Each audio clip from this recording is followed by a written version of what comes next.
Well, good morning, Cougars, and this is Mr. Klein, and I'm going to take you on a little tour today about the junior year.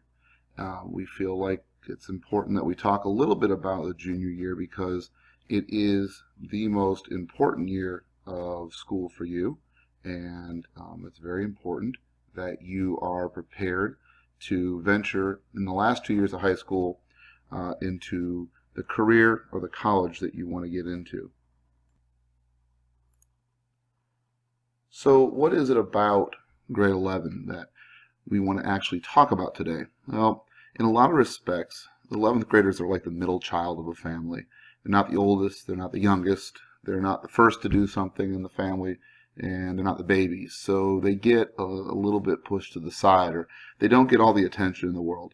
But the reality is, first and foremost, that the 11th grade year is actually extraordinarily important, even though it doesn't culminate in graduation.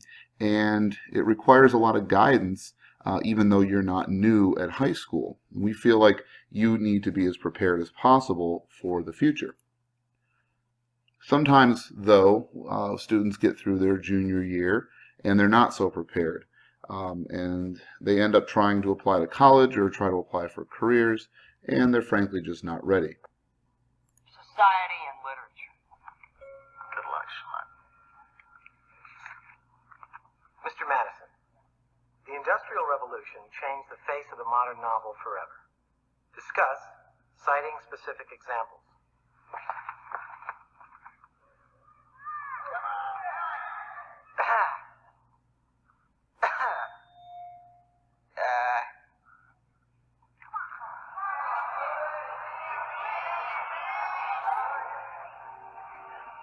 Okay.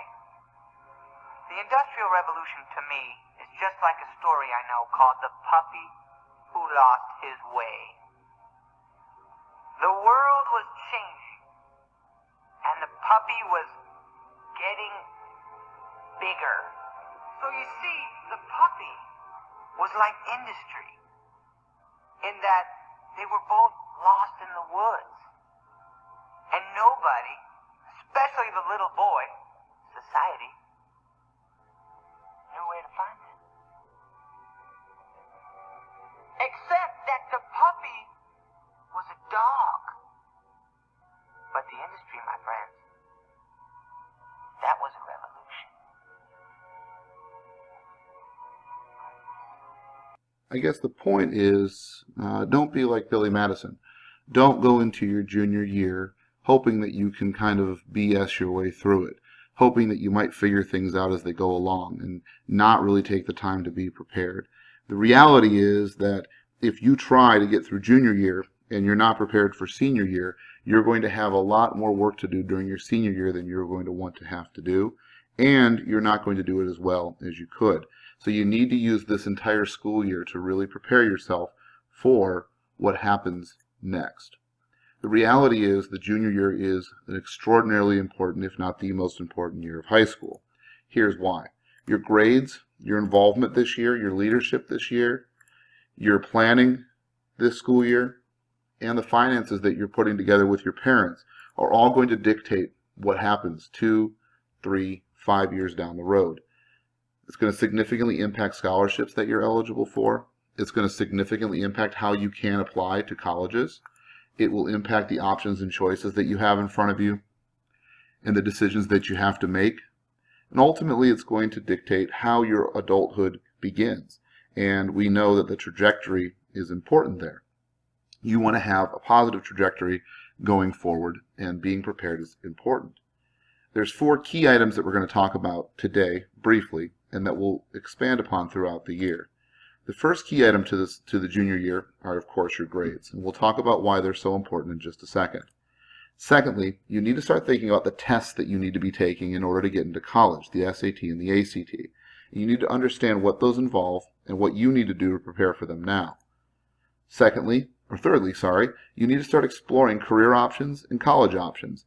You do not have time to put off this important task. Junior year is when you need to begin doing this and doing it earnestly. Finally, you need to start building your resume so that you know what you want to talk about with college admissions directors and put on college essays. First, your grades. The reality is your grades this year are extraordinarily important. If your grades freshman year and sophomore year were not spectacular, that's extraordinarily important, even more important than students who had strong grades during freshman and sophomore year. Because what college admission directors are going to be looking for are trends. Are you going up or are you going down? They'll also be looking at what kind of challenges you face this year. According to the Princeton Review, the grades of this year are the ones that have the biggest impact on colleges. Let's talk to a college admissions director a little bit about the importance of junior year grades.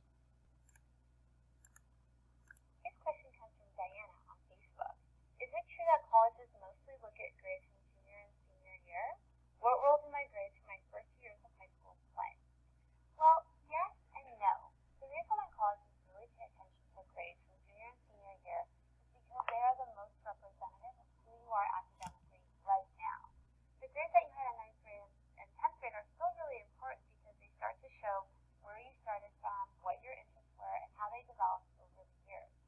That being said, if you feel like you didn't do as well in 9th and 10th grade, junior year is a fantastic way to make up for it.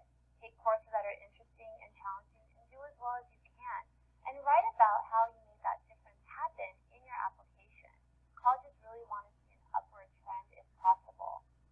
If something happened and there was a downward trend or there was a dip in your application and your grades came right back up, you want to address that in your application because colleges are going to wonder what happened here.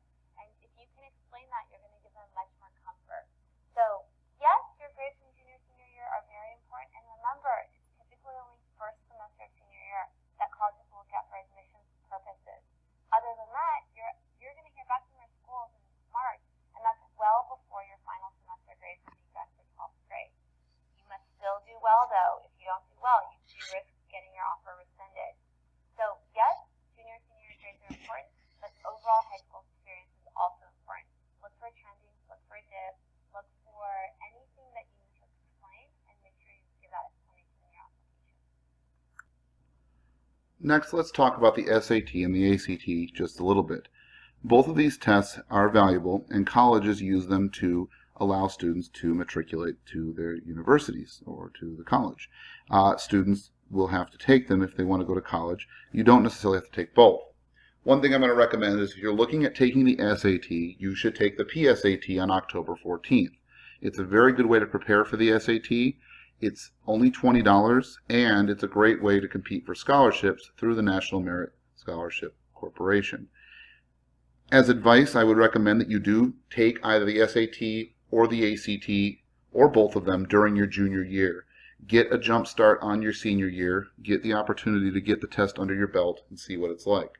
And you can begin practicing for these tests using the test websites. And there's also other organizations that offer practice. But for example, for the SAT, you can go to sat.collegeboard.org/practice, and they've got a lot of cool free resources that you can use, and they also have paid-for resources that you can use. One of the great things that they've added now is a full-length test that you can take online, and these tutorial videos from Khan Academy on preparing for the SAT. This is a brand new thing that they're offering, and it's extraordinarily important that you take a look at this because this will prepare you for the redesigned SAT, which is coming very, very soon. So you have that. You also have the ACT website that has various resources as well. And the ACT website has resources that are both free and not free. Most of their online prep and their guides cost money, but you can go to the Preparing for the ACT booklet. That is free to download. And they also have sample test questions and tips. They also do their questions of the day that you can test yourself every day on. You want to make sure you read up on these tests to know exactly what they're all about. We'll go into a little bit more detail about them as we go along throughout the year. It's important that you explore throughout your junior year and answer some pretty kind of key questions. First, what do you want to do? Unfortunately, you've been asked that question probably too much, and the answer's kind of been, well, this, that, or the other thing. If you haven't done a job shadow yet, it's extraordinarily recommended that you do one. You need to think about what you want to do for a career. You may not have